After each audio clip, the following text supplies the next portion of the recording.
പരീക്ഷ പരുന്തോന്നില്ല എന്താ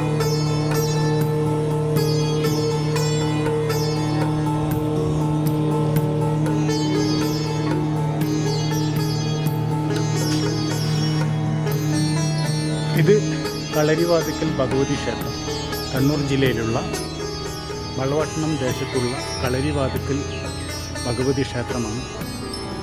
ഇവിടുത്തെ സമ്പ്രദായം ശാക്ത്യ പൂജയാണ്. ബാക്കിയൊക്കെ നമുക്ക് വിശദമായിട്ട് ഇതിൻ്റെ ആചാര്യന്മാരോടൊക്കെ നമുക്ക് ചോദിക്കാം. ഇത് വലിയൊരു കാടാണ്. ഇതിൻ്റെ ഉള്ളിൽ ഒരുപാട് വവ്വാലുണ്ട്.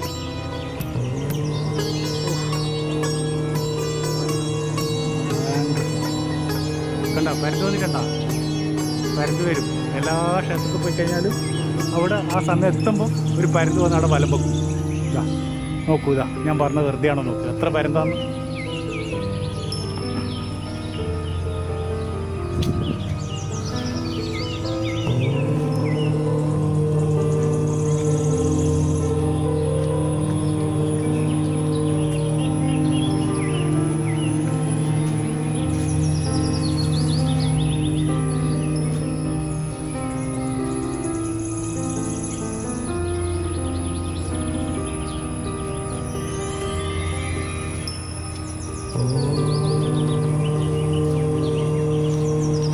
ഓ നമസ്തേ.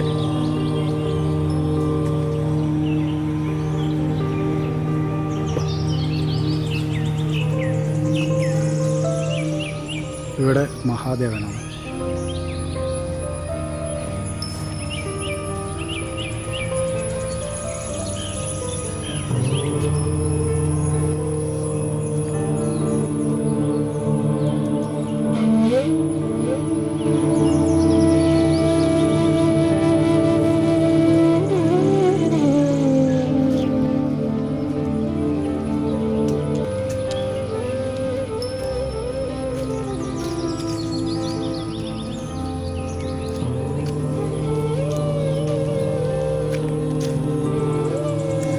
ഇവിടെ നാഗസ്ഥാനമാണ്.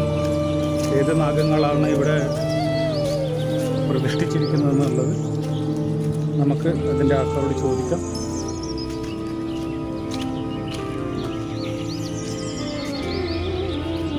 ഇവിടെ നാഗരാജാവ് വസിക്കുന്നു.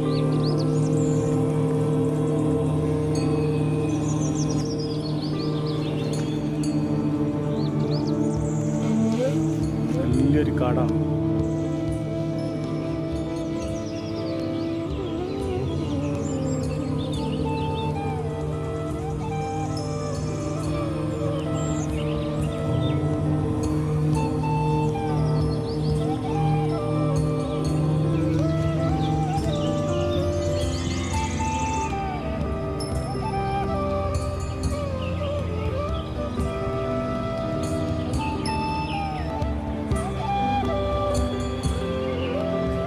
ഒരുപാട് ചിത്രശലഭങ്ങളുണ്ട് ഇവിടെ, പല വർണ്ണത്തിലുള്ള.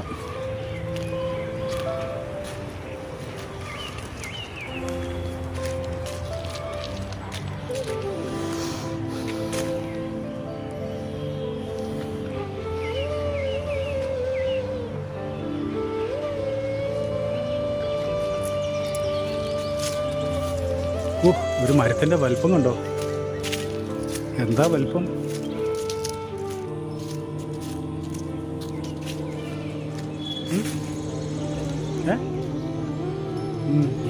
ഒരു മരത്തിൻ്റെ വലിപ്പം നോക്കേ.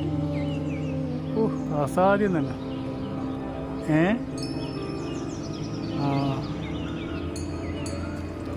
എത്ര വർഷത്തെ പഴക്കമുണ്ടാവും. തടിയനെ കണ്ടില്ലേ.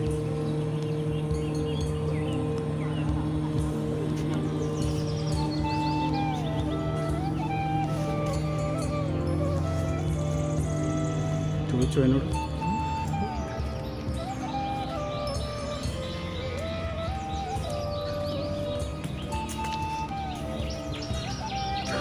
അന്ന് വന്നപ്പോഴും കാടുണ്ടായിരുന്നു. അല്ലാതെ ഇപ്പം കുറേ കാടൊക്കെ വഴക്കിക്കൊണ്ട് കുറച്ച് വൃത്തിയുണ്ട്. അന്നത്തെ വീഡിയോയിനെക്കാളിയും നല്ല വൃത്തിയുണ്ട്.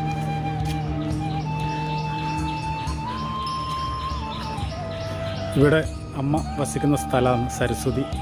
പക്ഷേ ഇവിടെയായിരുന്നു ആദ്യം കളരിവാതിക്കലെ ഭഗവതി ഉണ്ടായി എന്ന് പറയപ്പെടുന്ന സ്ഥാനം, ആദ്യ മൂലസ്ഥാനം. നമുക്ക് അവരോട് ചോദിക്കാം.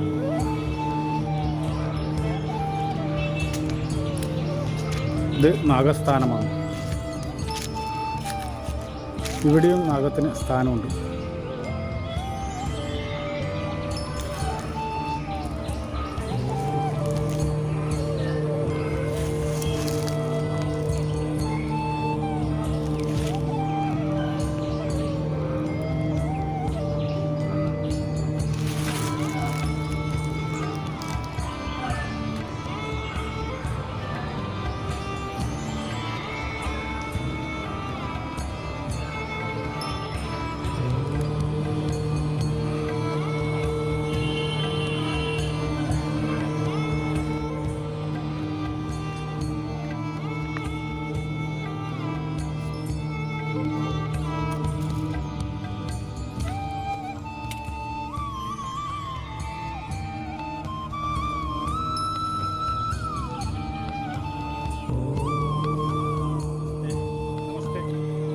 എന്താ പേര്?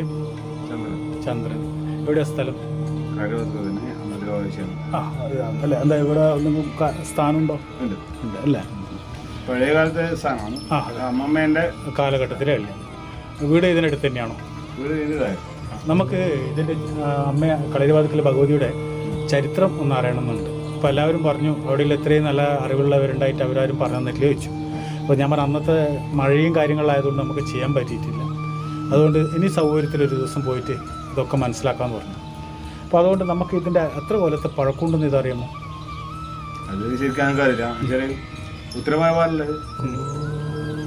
ഫസ്റ്റ് സ്റ്റാർട്ട് ചെയ്യുന്നതും അതായത് ഉത്സവം അതെ സ്റ്റാർട്ട് ചെയ്യുന്നത് നമ്മളെ മണ്ഡപത്തിലാണ്. ഇവിടെയാണ് അല്ലേ? ഇവിടെയാണ്. അതെ. പിന്നെ അതുപോലെ നമ്മളെ ഈ ഉത്സവം അവസാനിക്കുന്ന കളരി ആരംഭിക്കുന്നത് മറ്റുള്ള ക്ഷേത്രങ്ങളിലെല്ലാം ആരംഭിക്കണം. അതെ, അല്ല മറ്റുള്ള ക്ഷേത്രത്തിലൊക്കെ ആരംഭിക്കണ്ടെങ്കിൽ ഇവിടെ തുടങ്ങണം അല്ലേ? മണ്ഡപത്തിനാണ്. അതെ. അപ്പം മറ്റുള്ള എല്ലാ ക്ഷേത്രങ്ങളും കഴിഞ്ഞാൽ അവസാനിക്കുന്നത് ഇവിടെയാണ്. ഇവിടെ അന്ന് തുടക്കവും എടുക്കുള്ളത് അല്ലേ? അത് പണ്ട് കേട്ടിട്ടുണ്ട്. വെല്ലുവിളിയാണ്. വെല്ലുവിളി. അതെ അതെ. ഇവിടെ 7 തെയ്യങ്ങളാണ്. മുടിയോ അത്രക്കാരും വലിയ മുടിയോ? അത് നമ്മളിപ്പം മറ്റേ വീടെല്ലാം പോയി എടുക്കുന്നത് വെച്ചാല് ആറള ഫാമില് അവിടെ നിന്നാണ് കഴുങ്ങും മുളയും എല്ലാം എടുത്തിട്ട് വരുന്നത്, കൊണ്ടുവരുന്നത്. അങ്ങനെ ഇരിട്ടി അല്ലേ?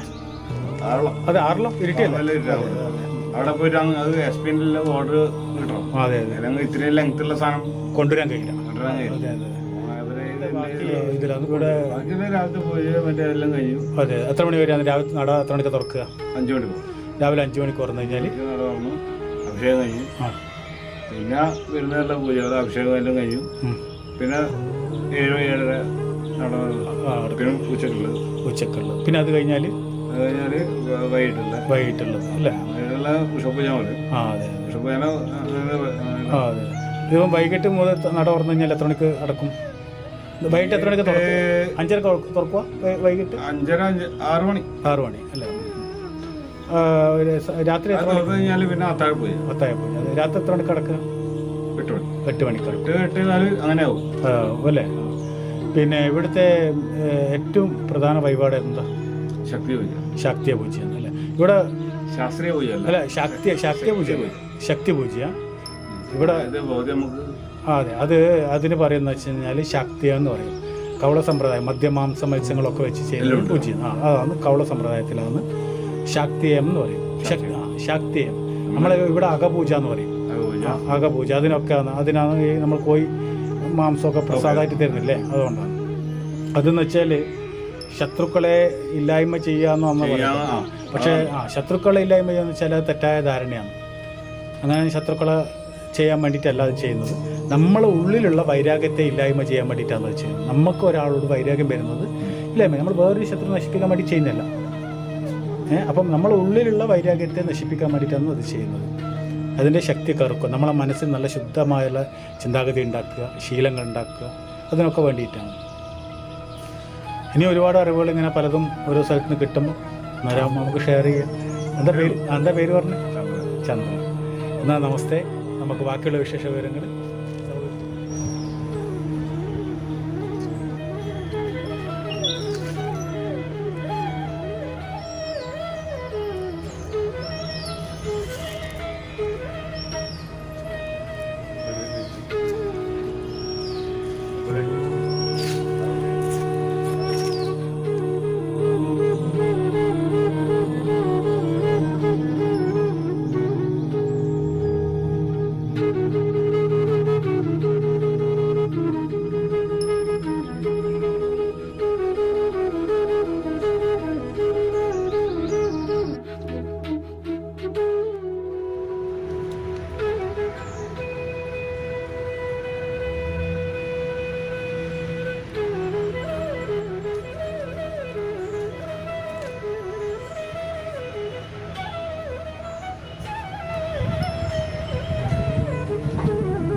ഏത് ഇല്ലത്തിലാണ് നിങ്ങൾ?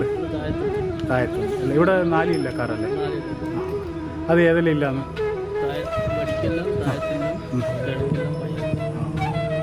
എല്ലാം ആ ഭാഗത്ത് തന്നെ വരുന്നത് അല്ലേ? ആ അമ്പലത്തിൽ ചുറ്റും തന്നെ. ഇവിടെ അപ്പോൾ ഈ 4 ഇല്ലക്കാർ എങ്ങനെയാണ് പൂജ ചെയ്യാറ്? ഓരോ മാസം അങ്ങനെയല്ല, മാസം ഓരോ ഇല്ലക്കാർക്കാണോ അല്ലെങ്കിൽ മാസം ഇടവിട്ട് വരും അല്ലേ? 12 മാസത്തിൽ 3.5 മാസം 3 മാസം 20 ദിവസം പഠിക്കില്ല, 24. ബാക്കി 3 ദിവസം 22 താഴത്തിൽ. പിന്നെ 2 മാസം പ്രസിഡന്റില്ല. പിന്നെ ഇവിടെ കൗള സമ്പ്രദായമല്ലേ അല്ലേ? ശാക്തി. പിന്നെ ഇവിടുത്തെ ഏറ്റവും പ്രധാനപ്പെട്ട പൂജ എന്താ? നിറമാലയാണ്. അതിന് പിന്നെ എപ്പം നമ്മളത് ബുക്ക് ചെയ്യേണ്ടത് എങ്ങനെയാണ്? തലേന്ന് ചെയ്യണോ അല്ലെങ്കിൽ? അതെ അതെ. അല്ല, അതിന് ബുക്ക് ചെയ്യാൻ ആഗ്രഹിക്കുന്നവർക്ക് വേണ്ടിയിട്ടാണ് പറയുന്നത്. അടുത്ത മാസം വരെ ബുക്ക് ചെയ്തിട്ടുണ്ടോ? ആ, എല്ലാം ഒഴിവുണ്ടാവില്ല. അന്നദാനം ഉണ്ടോ ഇപ്പോൾ? ഇല്ല അല്ലേ? കൊറോണ ആയതുകൊണ്ടാണ് അല്ലേ? ആ. പിന്നെ ഇവിടെ ഏതെല്ലാം സമയത്താണ് പൂജയുള്ളത്? രാവിലെ 5 മണിക്ക്, പിന്നെ 7 രാവിലെ, പിന്നെ 12 പൂജ 12, പിന്നെ ഉച്ചപൂജ വൈകുന്നേരം 6 മണി, പിന്നെ അത്താഴ പൂജ 8 മണി. പിന്നെ ഇവിടുത്തെ പ്രധാന തന്ത്രി ആരാ? ഇവിടുത്തെ മൂത്തുകൂടാരുന്ന തന്ത്രി കാട്ടുമാടാണ് അല്ലേ? ആ കേട്ടിട്ടുണ്ട്, കാട്ടുമാടാണ്. മൂത്തുകാർ എഴുന്നള്ളിക്കുന്നത് ഇപ്പോൾ ഉള്ള കാട്ടുമാടത്തിൻ്റെ അച്ഛനല്ലേ? അതെ, ഇപ്പം മോനാളുടെ മാഷായിരുന്നു ഉണ്ടായത്. പിന്നെ ഇവിടുത്തെ മെയിൻ ശാന്തി ആരാ?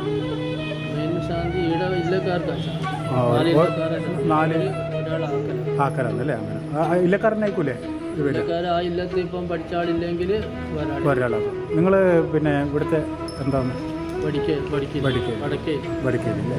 ഇവിടെ നാദസ്വരവും കാര്യങ്ങളൊക്കെ ഉണ്ടോ? നാദസ്വരവും കാര്യങ്ങളൊക്കെ ഉണ്ടോ? പാട്ട്. പിന്നെ ഏത് മാസമാണ് ഇത് ഇവിടുത്തെ ഉത്സവം വരുന്നത്? വലിയ മുടിയോട് കൂടിയിട്ടില്ല? വലിയ മുടിയോട് കൂടിയിട്ടില്ല, ഉള്ളിലുണ്ട്. വീടൊക്കെ പിന്നെ ഉത്സവം മീനത്തില്, പിന്നെ കാർത്തിക തുടങ്ങും, പൂരത്തോട് 10 ദിവസം. പിന്നെ കലശം ഇടവത്തിൽ അങ്ങനെ 25 അങ്ങനെ സ്റ്റാർട്ട് ചെയ്യും. വലിയ മുടി വെച്ചിട്ടുള്ളത് എപ്പോൾ? ഇടവത്തിൽ ലാസ്റ്റ് ആഴ്ച തീരും. ലാസ്റ്റല്ലേ മുടി ഒപ്പലുണ്ടാവും? ഒരു ദിവസം ലാസ്റ്റിൽ ഉണ്ടാവും. ഇടവ 25-ന് ശേഷം 10-ാം തീയതി നിശ്ചയിക്കും. ഇടവ 9-ന് നിശ്ചയം.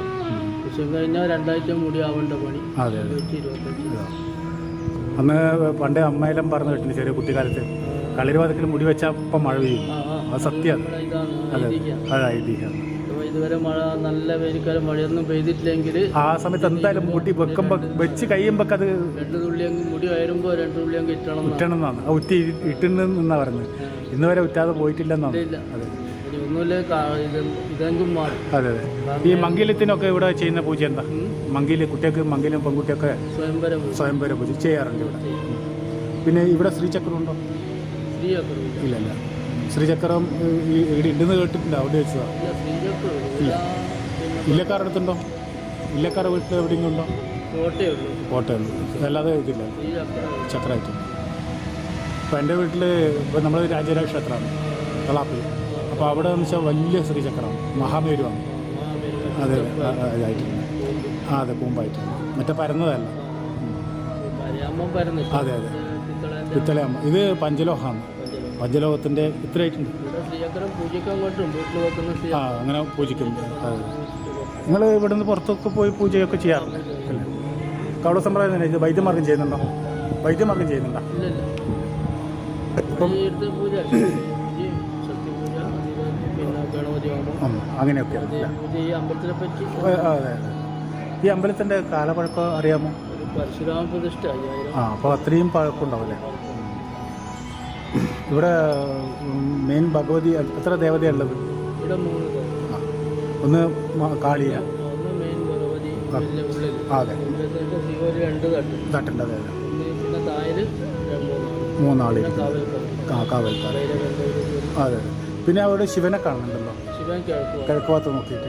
ഗണപതി ഉണ്ടോ? ഗണപതി പിന്നെ കിഴക്കോട്ട് ഉണ്ട്. ഇവിടെ ഗണപതി ഹോമവും കാര്യങ്ങളൊക്കെ ഉണ്ടല്ലേ? ദിവസം വൈകുന്നേരം ഉച്ചപൂജക്ക് ഹോമത്തോടു കൂടിയ പൂജ തുറന്ന് അല്ലേ? ബാലഗണപതി ഹോമം ചണ്ഡി ഹോമം. ഇപ്പോൾ ഇവിടെ ചണ്ഡി ഹോമമൊക്കെ ഉണ്ട് അല്ലേ? എന്നാൽ നമസ്തേ. ഇത്രയും കാര്യങ്ങൾ പറഞ്ഞു തന്നതിന് സന്തോഷം. നിങ്ങളെ പേര് ഒരിക്കലും കൂടി പറഞ്ഞ സന്തോഷം. കൃഷ്ണൻ. നമസ്തേ. മറ്റ് പല ജില്ലകളിൽ നിന്നും എല്ലാവരും നമ്മെ വിളിച്ച് നമ്മുടെ ദേശത്തും പുരാതന ക്ഷേത്രങ്ങളുണ്ട്, അമാനുഷ്യവും അത്ഭുതകരമായ ഗുഹകളുണ്ട് എന്നൊക്കെ പറയുന്നത് കേൾക്കുമ്പോൾ വളരെ സന്തോഷം.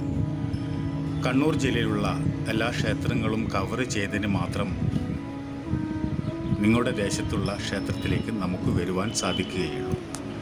അതിനാൽ നിങ്ങൾ പറയുന്ന കാര്യങ്ങൾ, നിങ്ങൾ വിളിച്ചറിയിച്ച നല്ല അഭിപ്രായങ്ങൾ നാം മൂർധാവിൽ വെച്ചിരിക്കുന്നു. തീർച്ചയായും നിങ്ങളുടെ ദേശത്തുള്ള ക്ഷേത്രത്തിലേക്ക് വരുമ്പോൾ നാം വരുന്നതാണ്. അപ്പോൾ ഞാൻ നിങ്ങളെ വിളിച്ചറിയിക്കുന്നതുമാണ്. ഇവിടുത്തെ കാഴ്ചകൾ ഇവിടെ അവസാനിക്കുകയാണ്. അടുത്ത ക്ഷേത്ര കാഴ്ചയുമായി കാണും വരെ സ്നേഹപൂർവ്വം ആചാര്യൻ ശ്രീ അഘോരി ബാബ.